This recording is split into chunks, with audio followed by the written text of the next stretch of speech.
Hello বন্ধুরা, আসসালামু আলাইকুম। আশা করি সবাই ভালো আছেন। আজকে আপনাদের সাথে যে ভিডিওটা শেয়ার করব, এখানে আমি কোনো আজকে পেইন্টিং করে দেখাবো না। এর আগে আমি এই কামিজটার পেইন্টিং দেখিয়েছি। তো সেটাই আমি কিভাবে ওয়াশ করলাম, কিভাবে আয়রন করলাম সবটা দেখিয়েছি এখানে। ডিটেইলসে আজকে আমি বলবো। তো আমার কামিজটা বানানো শেষে আমি ধুতে গেছিলাম। পরে চিন্তা করলাম যে একটু এটার ভিডিও বানিয়ে নিই। তো আমি সামান্য পরিমাণে একটু হুইলের গুঁড়া দিয়েছি। দিয়ে এটা হচ্ছে আমি ভিজিয়ে রাখিনি। সাথে, সাথে একটু কচলিয়ে ধুয়ে উঠিয়ে নিয়েছি। আর পেইন্টিং এর জিনিস আসলে কি অতিরিক্ত সময় ভিজিয়ে রাখা যায় না। যেহেতু এটা হ্যান্ড পেইন্টিং এর। তো দেখুন এখানে আমি ভিজিয়ে রেখেছি। এখানে কোনো হচ্ছে একটুও রং ওঠেনি। অনেকের ধারণা থাকে হ্যান্ড পেইন্টিং এর জিনিস রং দিয়ে করার জন্য হয়তোবা রং উঠে যাবে। কিন্তু আসলে রং ওঠে না। এই যে দেখুন আমি কিন্তু বেক্সি ভয়েল এর জামাটা এবং হচ্ছে সিনথেটিক মসলিনের যে ওড়নাটা একসঙ্গে ভিজিয়ে দিয়েছিলাম। একটুও রং ওঠেনি। তো ধোয়া শেষে যে শুকিয়ে যাওয়ার পরে আমি এখন এটাকে আয়রন করে নেব। তো হ্যান্ড পেইন্টিং এর জিনিসটা আসলে ওটা যেহেতু রং এক্সট্রা কাপড়ের উপরে থাকে, তো এটা রঙের পাশটা মানে আয়রন করা যায় না। আর করতে গেলে কি হয়? মানে আয়রনের সঙ্গে লেগে যায়। এজন্য সবসময় চেষ্টা করবেন মানে যদি হ্যান্ড পেইন্টিং এর কোনো কিছু আয়রন করতে যান, এটার উল্টো পাশে করার চেষ্টা করবেন আয়রন। তো দেখুন আমি কাপড়টাকে একটু টান করে নিয়ে এটাকে আয়রন করে নিচ্ছি।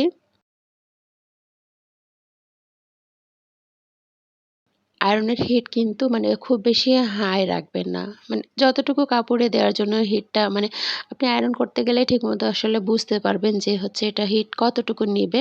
তো সেভাবে আপনি একটু কমিয়ে নিবেন হিটটা বা বাড়িয়ে যখন যেখানে যেরকম দরকার।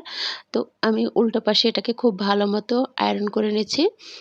এতে কি হয় রংটা খুব ভালো মতো কিন্তু কাপড়ের সঙ্গে ভালো মতো বসে যায়। দেখুন কাপড়ে কিন্তু আর আলাদাভাবে কোনো রঙও ওঠেনি। আমি একটা বিছানার চাদরের উপরে এটা আয়রন করে নিচ্ছি। তো আমি এবার আয়রনটা একদমই লো করে দিয়েছি। দিয়ে একটু এই সিধে পাশটাতেও একটু করে নিচ্ছি। মানে হিটটা যেন আপনার হাতেও সহ্য হয় এরকম হিট থাকবে। তবে আপনি সিধে পাশে যদি মানে বেশি হিট দিয়ে আয়রন করতে চান তাহলে এই পেইন্টিং করা কাপড়ের উপরে অন্য একটা আলাদা এক্সট্রা কাপড় দিয়ে নিবেন। তার উপর দিয়ে পেইন্ট করবেন। তাহলে কিন্তু সিধে পাশেও করা যাবে। তবে সরাসরি কিন্তু হিটটা দেয়া যাবে না। এতে মানে এই রংটা আয়রনের সঙ্গে লেগে যায়, কুঁচকে যেতে পারে। এজন্য এই মানে আয়রনের ক্ষেত্রে এই ধরনের সাবধানতা অবলম্বন করতে হয়। তো কামিজ যেহেতু আমরা রেগুলার মানে ইউজ করি, তো সেজন্য এটাকে কিন্তু আমরা হচ্ছে ঘরেই ধুয়ে নিই।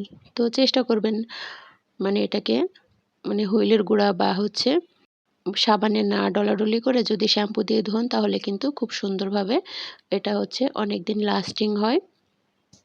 শাড়ি কিন্তু আমরা অনায়াসে মানে এটা যেহেতু শাড়ি কম ব্যবহার করা হয় তো আমরা কিন্তু ড্রাই ওয়াশ করে শাড়ি ব্যবহার করতে পারি। এটা তাহলে অনেক বছর মানে শাড়িটা টেকসই হয়। তো এদিকে দেখুন সিনথেটিক মসলিনের যে ওড়নাটা আছে সেটাকেও আমি আয়রন করে নিচ্ছি। আর এটাকেও কিন্তু আমি উল্টো পাশে আয়রন করে নিচ্ছি। সিনথেটিক মসলিন এই ওড়নাটাতে কাজ করার ক্ষেত্রে আমার মানে একটু ভয় ছিল।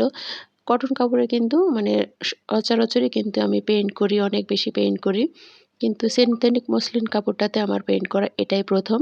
তো এটা নিয়ে একটু ভয় ছিল। তো এই কাজটা করার পরে আমার সেই ভয়টাও চলে গেছে। দেখুন রংটাও কিন্তু খুব সুন্দর মানে অনেক বেশি ব্রাইট লাগতেছে। আবার দেখুন আয়রন করে নিলাম।